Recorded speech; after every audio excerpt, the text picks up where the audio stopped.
تاکہ ہم کو دنیا چھوڑنے کا کوئی غم میرے سینے پہ نہیں رہے. شادی ہوگی 50 سال میں بیٹا پیدا ہوگا, اگر بیٹا بھی پیدا ہوا یہ 70 سال کا ہوگا, تب بیٹا ہوگا جا کر کے 20 سال کا. بیٹا سے کوئی فائدہ اس کو نہیں ملے گا. اگر بیٹی پیدا ہوئی تو مرنے والا بڈھا 70 سال کا رہے گا, بیٹی ہوگی اس کی 20 سال کی. اب شادی نہ کرانے کا غم لے کے بڈھا مر جائے گا. جوانی میں شادی کر 18 سے 20 سال کی عمر میں, تاکہ 50 سال 40 سال ہوتے ہوتے تیری بیٹی جوان ہو جائے, شادی کے لائق ہو جائے, پھر تو بھاگ دوڑ کے اپنی جوانی بیٹی کی شادی اچھے گھر میں کرا دے. اور اگر بیٹا ہو گیا تو پھر تیرا پارٹنر ہوگا, تو بھی کمائے گا 10,000, تیرے بیٹے کمائیں گے 10,000. جو کام 2 آدمی مل کے کرے گا, 4 آدمی دوسرے یہاں وہ آدمی وہ اکیلا کرے گا, چونکہ بیٹا پارٹنر ہو کے اپنے باپ کو راحت اور سکھ پہنچانے والا بن جائے گا. شادی وقت پہ ہونی چاہیے تاکہ شادی کی لذتیں محسوس ہوں. اب ذرا غور سے سنیے, میں یہ کہنا چاہتا ہوں کہ اس کے ہاں شادی ہوئی, شادی کے بعد بھی پڑھائی جاری رکھا اس نے. اس کی عورتیں کوئی کہانی ناول افسانہ نہیں ہے, اب بالکل کرنٹ 2-4 سال پہلے کے بعد. جہاں میرا مدرسہ ہے اس مدرسے کے بازو میں ہندو کا محلہ ہے, وہاں اس لڑکی کی شادی ہوئی. اور ہمارے ہاں لڑکی کی شادی ہونے کے بعد اب تلاوت, درود, نماز, شادی سے پہلے تلاوت ہے, تاکہ جب لڑکا دیکھنے کے لیے آئے لڑکا والا تو کہے کہ ہاں ہاں میری بیٹی قرآن بھی پڑھتی ہے. قرآن کیا پڑھتی ہے؟ 100 میں 99 عورت قرآن صحیح پڑھتی ہی نہیں ہے. 100 میں 99 عورت. کس قدر جہالت ہے, کس قدر الٹریسی ہے ہماری محمد سوسائٹی میں. اور آپ کی مسجد میں جتنے مرد نمازی ہیں, اس مرد میں 100 میں 10 کو چھانٹ لیں, 90 لوگ وہ ہیں جس کو نماز پڑھنے کا طریقہ ہی نہیں معلوم ہے, قرآن شریف نہیں جانتے ہیں. وہ 80 سال سے نماز پڑھ رہے ہیں, 5 حج کر کے آ گئے ہیں, 10 عمرہ کر رہے ہیں, سبحان ربی الاعلی کہنا نہیں آتا ان کو, الحمدللہ رب العالمین کہنا نہیں آتا ہے.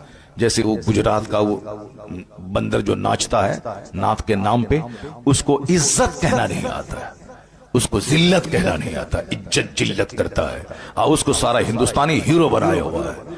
اس کی زبردست بائیکاٹ کرو سارے ہندوستان میں. اگر اسی کو بلانا ہے تو پھر دوسرے دن تم قوالوں کو بلاؤ گے, ہارمونیم اور طبلہ والے کو بلاؤ گے. اس جو بھی مکسچر مشین والا ہے خبردار کبھی اس نعت خواہ کو مت بلاؤ. بائیکاٹ, مکسچر والا, مشین والا, ایکو والا, کبھی اس کو نہیں بلایا جائے. سمپل ڈھنگ سے جو نعت پڑھتا, ابھی نعت پڑھی انہوں نے, کتنی اچھی نعت پڑھی انہوں نے, ماشاءاللہ سبحان اللہ. ہمارے ہندوستان کا ایک بہت پرانا مشہور نعت خواہ ہے اسد اقبال. اب وہ کہاں ناچتا ہے, کہاں صاحب وہ مشین رکھتا ہے, پیر سے ایسے ایسے دباتا ہے, کہاں دباتا ہے اس نے. اب آج 35 سال سے نعت پڑھ رہا ہے, اچھی نعت پڑھ رہا ہے, آواز ویسی ہے. تو اب قاعدے سے ہاں وہ اچھی آواز بھی صحیح ہو, مگر نعت خوانی جلسے میں غالب نہیں آنی چاہیے, جیسے ہمارے بزرگان دین کے زمانے میں ہوتی تھی, علامہ ارشد صاحب کے زمانے میں ہوتی تھی. ایک نعت خواہ آیا, 5 اشعار پڑھا, بس چلو باقی اب دین سکھا رہے ہیں, قرآن حدیث کی باتیں ہو رہی. اب تو دین کی باتیں دب گئی, اب نعت خوانی سامنے آ گئی. یہ اگر اچھی نعت بھی پڑھے بندہ تو بھی سیرت کے جلسے میں اس بات کا خیال رہے کہ نعت خوانی 10% ہو, تقریر 90% ہونی چاہیے. قرآن شریف کی تلاوت جیسے شروع میں ہوتی ہے 5-10 منٹ کے لیے, میں کہتا ہوں کہ 10 منٹ نہیں, آدھا گھنٹہ قرآن پاک کی تلاوت کرو, اور اچھے قاری سے تلاوت کرواؤ, تاکہ مسلمان بھی سنے تو آنسو بہائیں, اور غیر مسلم بھی سنے تو ان کا بھی سینہ ہل جائے. چونکہ میری گفتگو میں وہ تاثیر نہیں ہے, جو اللہ کا کلام آج بھی وہ اثر رکھتا ہے کہ بندہ قاعدے سے تلاوت کرے تو آنکھ سے آنسو کے قطرے بہ جائے. وَتَقْشَعِرُّ مِنْهُ جُلُودُ الَّذِينَ يَخْشَوْنَ رَبَّهُمْ, قرآن کہتا ہے جو اللہ سے ڈرتے ہیں ان کے رونگٹے قرآن سننے کے بعد کھڑے ہو جاتے ہیں, ان کے رونگٹے کھڑے ہو جاتے ہیں, ان کے چمڑے نرم پڑ جاتے ہیں. وَإِذَا سَمِعُوا مَا أُنزِلَ إِلَى الرَّسُولِ تَرَى أَعْيُنَهُمْ تَفِيضُ مِنَ الدَّمْ, جب وہ اللہ کے کلام کو سنتے ہیں تو آنکھیں آنسو بہانے لگتی ہیں. اللہ کا کلام ہے ہی اس قابل کہ بندہ آنسو بہائے, ہنسے نہیں. قرآن حزن کے ساتھ نازل ہوا ہے, اس لیے آقا فرماتے ہیں جب قرآن پڑھو تو آنسو بہاؤ, رونے جیسی صورت بناؤ. خود آقا علیہ السلام عبداللہ ابن مسعود جو صحابی رسول ہیں, ان سے کہا کہ تم قرآن پڑھو میں سنوں گا. انہوں نے کہا سرکار قرآن تو آپ پر نازل ہوا ہے, آپ سے بہتر کون پڑھ سکتا ہے. آقا نے کہا کہ میں سننا چاہتا ہوں تجھ سے. انہوں نے جب قرآن پڑھنا شروع کیا تو حضور سنتے رہے، یہاں تک کہ اس آیت پر جب پہنچے وَجِئْنَا بِكَ عَلَىٰ هَٰؤُلَاءِ شَهِيدًا، سرکار نے ہاتھ کے اشارے سے کہا کہ رک جاؤ۔ عبداللہ ابن مسعود جب رک گئی، چونکہ وہ مصطفیٰ کو سنا رہے تھے، کس بے خودی میں سنا رہے ہوں گے؟ جس پر قرآن نازل ہوا ہے ان کو صحابی سنا رہا ہے، کس قدر بے خودی میں سنا رہا ہوگا کہ میں آقا کو سنا رہا ہوں جو قرآن والے ہیں، جن پر قرآن نازل ہوا ہے، وہ بے خودی میں سنا رہے تھے۔ ادھر آقا علیہ السلام نے جب رکنے کا اشارہ کیا، وہ جب رکے، اس کے بعد آنکھ اٹھا کے دیکھا تو دیکھا حضور کی آنکھیں آنسو بہا رہی ہیں۔ سبحان اللہ سبحان اللہ، جن پر قرآن نازل ہوا وہ قرآن سن کے رو رہے ہیں، اس لیے حضور نے کہا جب قرآن پڑھو تو آنسو بہاؤ، آنسو نہ نکلے تو آنسو بہانے جیسی صورت بنا لو۔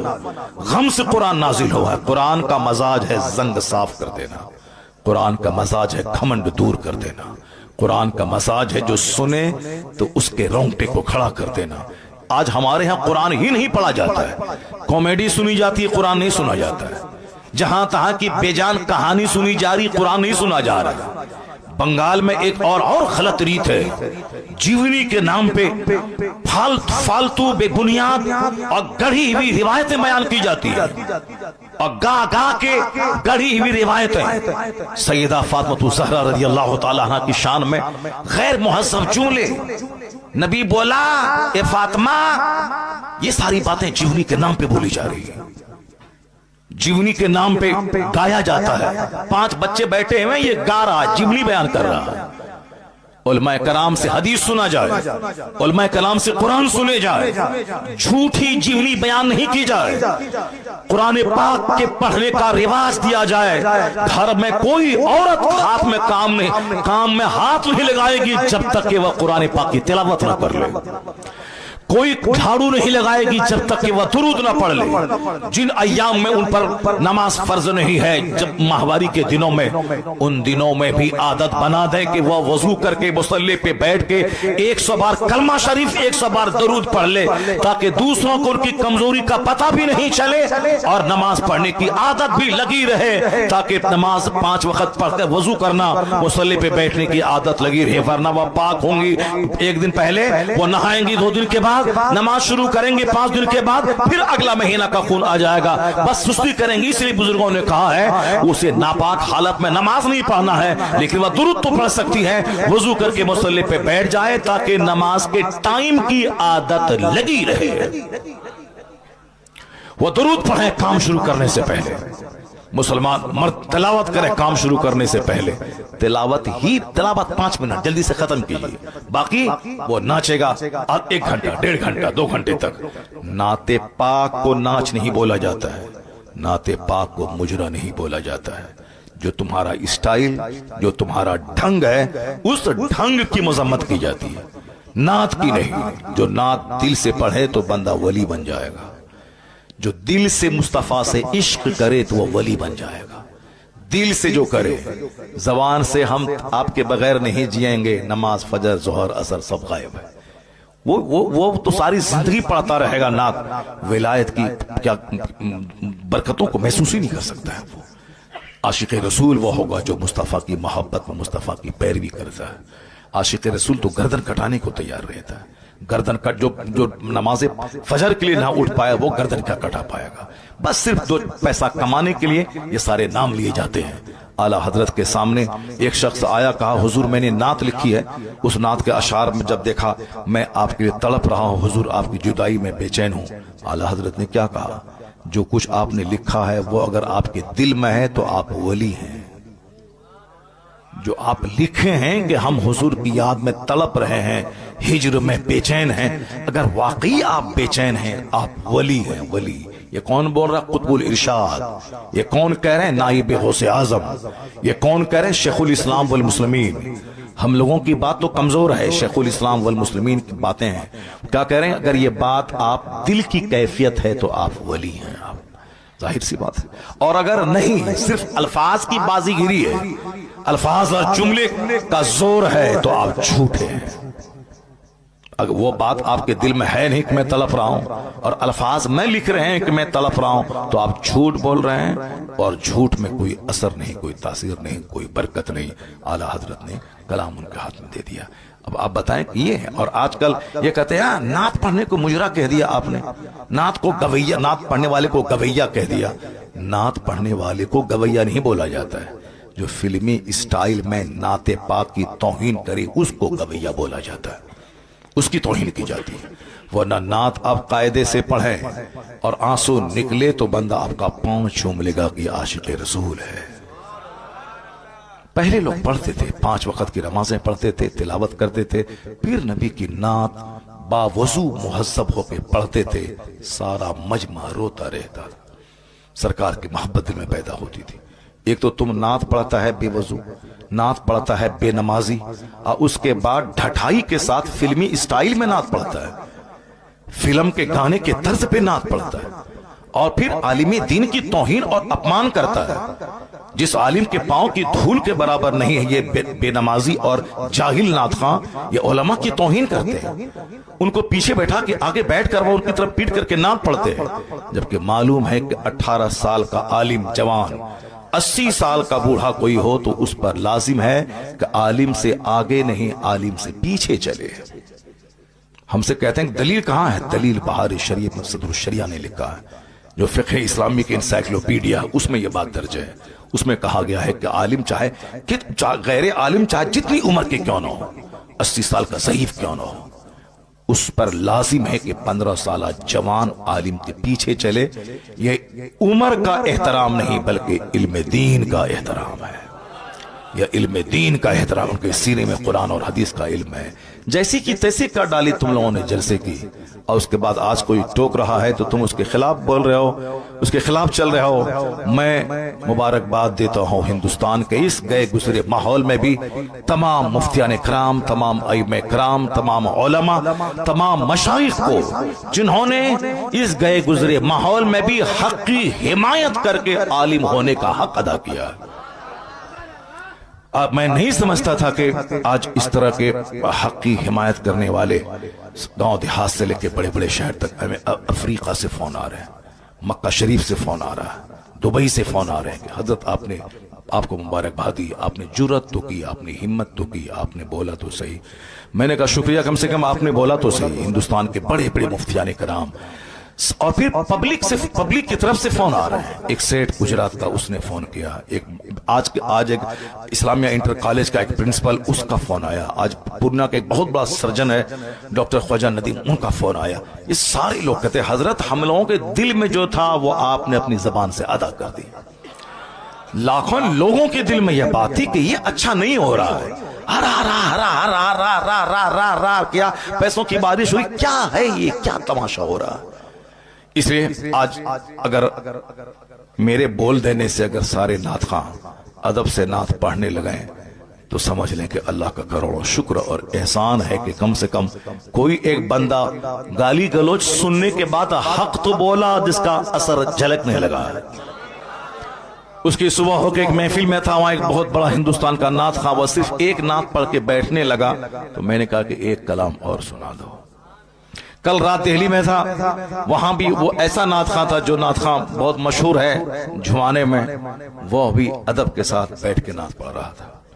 ابھی فون آ رہا ہے دلی سے کہ حضرت اثر جھلک رہا ہے، پھر کل ایک فون آیا کہ جیسے حضور اثر جھلک رہا ہے۔ کم سے کم کچھ تو ہوا، فائدہ تو ہوا۔ جس دن ہمارا جلسہ بازاری نعت خانوں سے خالی ہو جائے، عالم دین کی بات سننے کے لیے لوگ باہر سے چل کے پنڈال بھر دیں گے، کیونکہ قرآن سے بہتر کون سی بات ہے، حدیث سے بہتر کون سا کلام ہے۔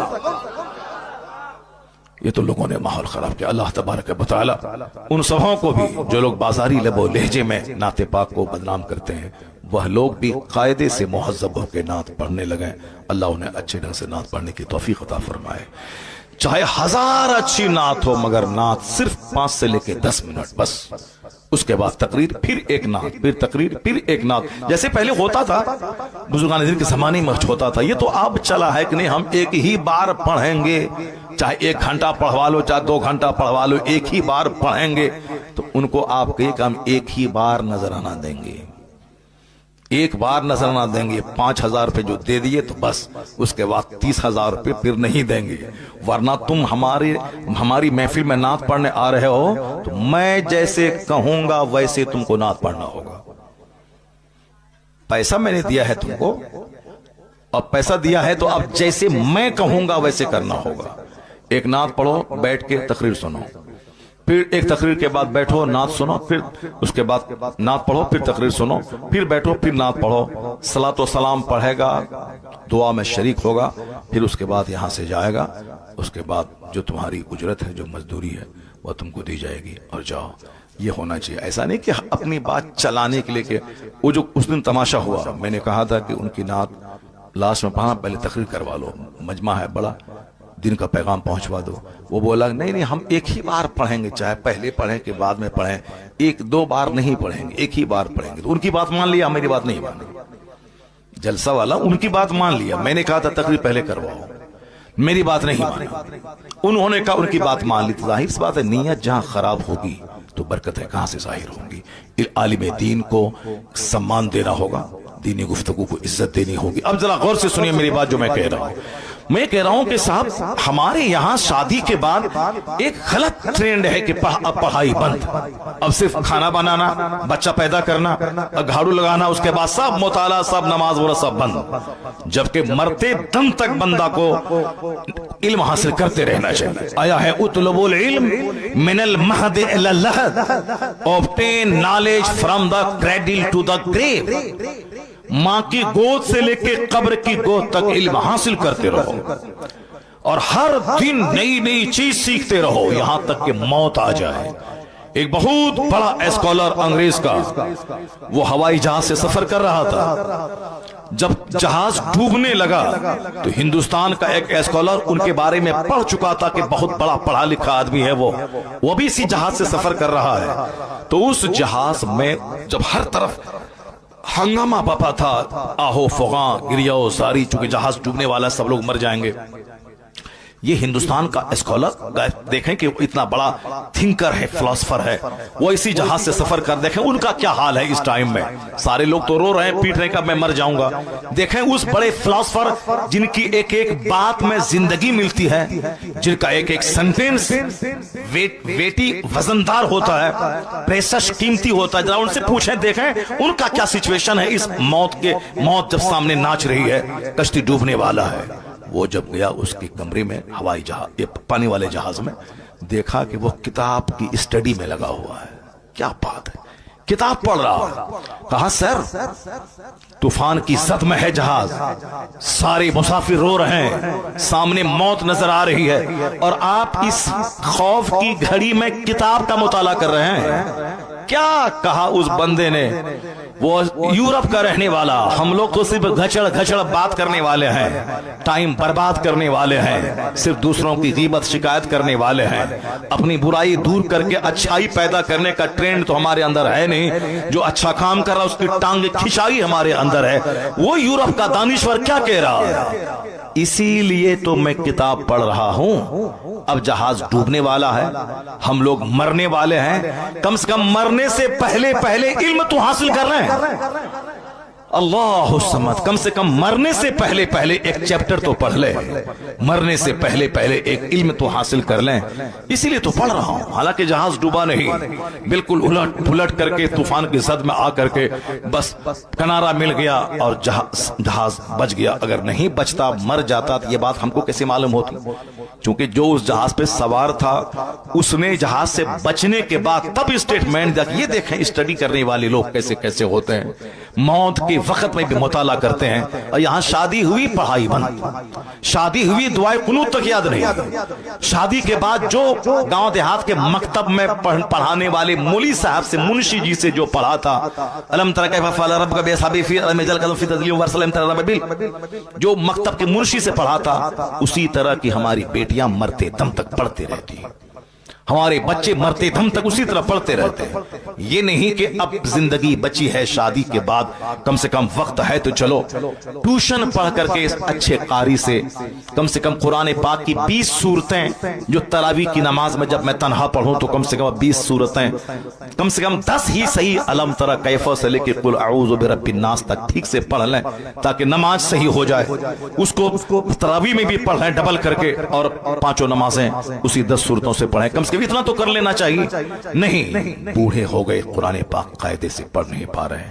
ذرا دیکھیں, وہ ہندو کی بیٹی شادی جوان ہو چکی تھی, شادی ہو گئی, شادی کے بعد اپنے شوہر سے کہا, شوہر سے بولی کہ میں اسٹڈی جاری رکھوں گی, آپ کی خدمت میں کوئی کمی نہیں ہوگی, میں آپ کی وائف ہوں, میں ٹائم نکال کے میں اسٹڈی کروں گی. تو شوہر نے کہا ہاں ٹھیک ہے اسٹڈی کرو. اس قدر ڈیپلی پڑھائی کری کہ پورا ہندوستان اخبار میں آیا تھا, سارا میرا شہر خوشی منا رہا تھا. ہندو تو خوشی منا ہی رہے تھے, مسلمان بھی اس کی محنتوں کی داد دے رہے تھے کہ شادی ہونے کے بعد, ایک بچہ ہونے کے بعد بھی پڑھائی جاری رکھی. وہ بلاک ڈیولپمنٹ آفیسر بھی بن گئی, BDO بلاک ڈیولپمنٹ آفیسر بن گئی وہ.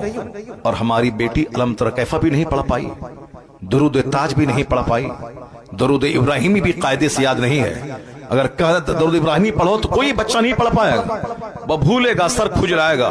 اللہم صلی علی محمد پر کہیں بارکتا بولے گا, کہیں وہ کچھ بولے گا. قاعدے سے نہیں پڑھ پاتا ہے, وہ پڑھ ہی نہیں پاتا ہے, چونکہ مزاج ہی نہیں, بس کھانا پینا مر جانا ہے. حدیث میں آیا ہے اس بندے پہ نحوست طاری ہے, اس پہ لعنت ہے. کون؟ جو دن گدھے کی طرح گزارتا ہو اور رات مردار کی طرح گزارتا ہو. گدھے کی طرف مطلب دھوبی کے گھر سے کپڑا ڈھونا گھاٹ تک, گھاٹ سے دھوبی کے گھر تک. گدھے کی طرح صاحب اینٹ ڈھونا, چکی پیسنا. وہ گدھا جو محنتیں کرتا اس کو معلوم نہیں کہ میری پیٹھ پر کتاب ہے کہ لکڑیاں ہے. وہ گدھے کی طرح محنت کرنا, رات مردار کی طرح سو جانا. جو دن بھر کھیت کھلیان, دکان, مارکیٹ, بازار, یہ سامان وہ سامان, یہ آرڈر وہ آرڈر وہ سپلائی. یعنی کبھی خیال تک نہ آیا کہ مجھے اگر کل مر گیا تو میرے پاس کیا ہوگا. نہ زمین رہے گی, نہ مکان, نہ پیسے جو میں نے کمایا, نہ فکس ڈپوزٹ, کچھ نہیں رہے گا. مرنے کے بعد جہاں خربوں سال رہنا ہے, بے گنتی سال رہنا ہے, جہاں کا ایک دن 50,000 سال کے برابر ہے آخرت کا, وہاں میرا کیا بنے گا. عقل مند وہ ہے جو فیکٹری بھی چلائے گا, جنت جانے کی تیاری بھی کرے گا, فجر بھی پڑھے گا, 8 گھنٹے کام کرے گا, پھر ٹائم نکال کے ظہر پڑھے گا, ظہر پڑھے گا, پھر 4 گھنٹے کام کرے گا, پھر عصر پڑھے گا, پھر 2 گھنٹہ کام کرے گا, پھر مغرب پڑھے گا. وہ جانے گا کہ 24 گھنٹے میں 8 گھنٹے تو میں سو گیا, 12 گھنٹے تو میں کام کیا, کم سے کم 2 گھنٹے تو نکال لوں تاکہ اگر کل مر گیا کمپنی میرے پاس نہیں رہے گی مگر سجدہ تو میرے پاس رہے گا. بس تھوڑی سی سوچ اچھی کر لے, دنیا میں بھی وہ دوسروں کے سامنے بھکاری نہیں رہے گا. جو دنیا میں نہیں پڑھائی کرے گا وہ دوسروں کے سامنے ہاتھ پھیلائے گا, جو پڑھائی نہیں کرے گا, نوکری نہیں کرے گا, وہ دوسروں کے سامنے بھیک مانگے گا, جو قاعدے سے محنت کر کے کھیتی باڑی نہیں کرے گا وہ دوسروں کے سامنے بھیک مانگے گا, وہ مزدوری کرے گا, پنجاب دلی میں جا کے ریڑھی چلائے, ٹھیلی چلائے گا. آج بے شمار لاکھوں بچے مسلمانوں کے بہار اور بنگال کے جو دلی اور پنجاب میں جا کے ریڑھی اور ٹھیلا چلا رہے ہیں, یہ وہی بچے ہیں کہ اگر ان کا مزدور باپ اگر مزدوری کر کے اپنے بچوں کو پڑھا دیا ہوتا تو ان کا بیٹا ہیرو سائیکل میں ریڑی نہیں چلاتا, ان کا بیٹا کم سے کم ٹیچر بن کے 1 لاکھ روپے مہینہ کماتا. وہ اپنے گھر سماج والوں کی عزت میں اضافہ کرتا. لیکن باپ بھی اتنا جاہل کہ وہ بھی مزدوری کرتا رہا اور 5 سال 6 سال کے بچوں سے بھی مزدوری کرواتا رہا. ایجوکیشن, دنیا کی تعلیم ضروری ہے دنیا میں خوشحال رہنے کے لیے, دنیا کی تعلیم ضروری ہے یہاں خوشحال ہونے کے لیے. بہت سارے زمیندار زمین بیچ بیچ کر مکان بناتے ہیں, زمین بیچ بیچ کر بلیٹ خریدتے ہیں, زمین بیچ بیچ کر اپنی بیٹی کی شادی کرواتے ہیں. کوئی بھی کام پڑا زمین بیچا, کوئی بیمار پڑا زمین بیچو, مکان بنانا ہے زمین بیچو, 5 سال کے بعد رنگ پینٹ کرنا ہے زمین بیچو. اب باپ کی زمین پائی تھی, اپنا تو نہ علم حاصل کیا, نہ ہنر سیکھا, نہ ٹھیک ڈھنگ سے کھیتی باڑی کر رہا ہے. اب کوئی بڑا کام آ گیا تو زمین بیچ بیچ کر بڑا بننا چاہتا ہے, بلیٹ خرید کے زمین بیچ کے پیٹرول ڈالتا ہے وہ. لیکن اسی سماج کا غریب مزدور کا بچہ جو ان کے گھر میں مزدوری کر رہا تھا وہ پڑھ پڑھ کر کے داروغہ بن گیا,